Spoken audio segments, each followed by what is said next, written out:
Di Al-Quran istimewa, ada peruntukannya. Tapi ada salah satu ayat yang bisa memberikan inspirasi kepada kita, diterapkan di setiap kehidupan, termasuk ketika akan berinteraksi dengan Al-Quran.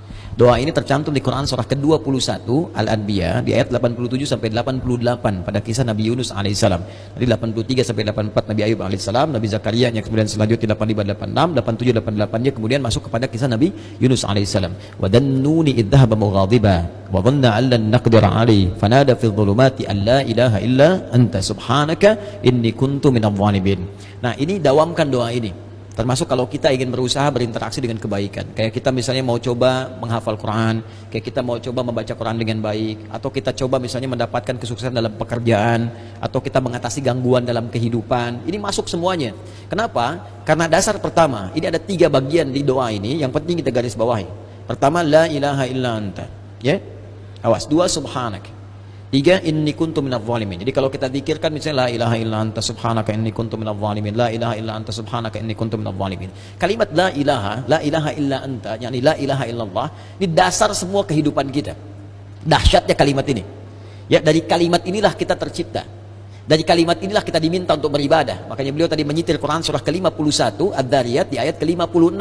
Wa ma khalaqatul jinna wal insa illa liya'budun. Tidaklah aku ciptakan jin dan manusia kalian kecuali untuk menyembah aku. Dan penyembahan pertama itu ditafsirkan kalimat la ilaha illallah. Quran surah Thaha ayat ke-14. Innani anallahu la ilaha illa ana fa'budni. Wa ma khalaqatul jinna wal insa illa liya'budun. Jadi tujuan kita beribadah kepada Allah Subhanahu wa taala untuk la ilaha illallah. Hadirnya kita di sini, hidup di dunia la ilaha illallah. Bahkan orang berjuang jihad fisabilillah sampai wafat karena la ilaha illallah.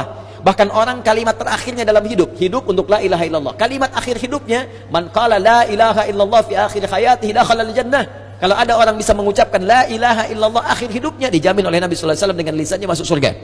Bayangkan, kita hidup untuk la ilaha illallah, berjuang untuk la ilaha illallah. Wafat pun bisa mengucapkan la ilaha illallah. Dijamin semua kebaikan. Jadi ketika kita berdoa menggunakan satu kalimat ini kepada Allah, seakan-akan kita mengatakan, ya Allah, bukankah dengan kalimat ini, bukankah dengan kata ini aku dihidupkan untuk beraktivitas, bukankah dengan kata ini aku diminta beribadah, bukankah dengan kata ini aku diminta untuk berjuang sampai wafat. Maka dengan semua keistimewaan di kata ini, ya Allah, mohon kabulkan, aku ingin minta sesuatu. Aku sakit, mohon sembuhkan, ya Allah. Aku dikerjai orang, mohon lindungi, ya Allah. Aku punya kesulitan, mohon mudahkan, ya Allah. Subhanak. Subhanak, kata subhanak itu menafikan semua yang tidak setara dengan sifat-sifat Allah. Ya, contoh orang mengatakan Allah punya anak, makanya turun Quran surah kedua ayat 116. Wa qalu takhadallahu walada subhana. Tepikan semua yang tidak ada hubungan dengan Allah Subhanahu wa taala. Karena itu ketika kita mengatakan subhanak, ya Allah, aku meyakini enggak ada Tuhan selain Engkau. Enggak ada sifat-sifat yang layak Engkau sandang kecuali apa yang telah Engkau tetapkan. Aku mohon ampun, ya Allah, selama ini inni kuntu minadh dhalimin. Aku salah. Aku salah, ya Allah. Aku katakan Tuhan hanya Engkau, tapi aku kadang diperbudak dunia. Aku ikut sesembahan dunia. Aku akhirkan ketika Engkau minta, Engkau panggil sholat, aku mengikuti panggilan dunia. Aku katakan subhanak, Engkau yang maha suci, Engkau yang maha esa, Engkau yang maha agung, tapi aku mengagungkan yang lain. Aku salah, ya Allah. Inni kuntu minadh dhalimin. Aku salah. Nah, kalau kita dawamkan doa ini dalam kehidupan, la ilaha illa anta subhanaka inni kuntu minadh dhalimin, maka satu kalimat ini adalah kalimat yang sangat indah yang bisa mempercepat doa. Tahu dari mana ini semua? Jawaban ayatnya, lihat ayat selanjutnya, fastajabna.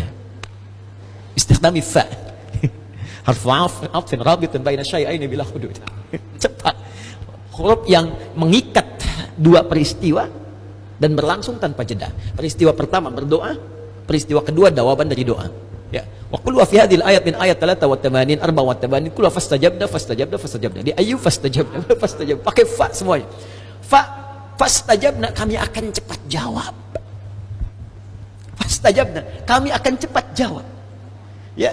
Jadi ketika Yunus alaihissalam memohon kepada Allah, jawaban dari Allah langsung mengatakan, siapa yang mengucapkan man qala la ilaha illa anta subhanaka inni kuntu minadh dhalimin fastajabna. Kami akan jawab, kata Allah Subhanahu wa taala. Ya. Ya, lalu apa yang terjadi kepada Yunus alaihissalam? Fanajainahu minal gham. Ya, kami lepaskan dari kesulitan hidupnya. Ya, tapi kalimat yang indah bukan kami bebaskan dari perut ikan paus. Kami lepaskan dari gham. Gham itu kalimat yang umum, ya, masih luas. Sesuatu yang membuat kita gelap. Bukankah Anda kalau mendapatkan berita dari kantor, Anda sekarang berhenti kerja, gelap langsung.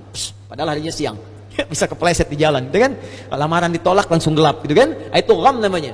Wa kadzalika nunjil mu'minin. Demikianlah kalau ada orang beriman setelah ini mengamalkan doa yang sama, kata Allah, kami jamin kami akan kabulkan seperti aku mengabulkan doanya Yunus alaihissalam.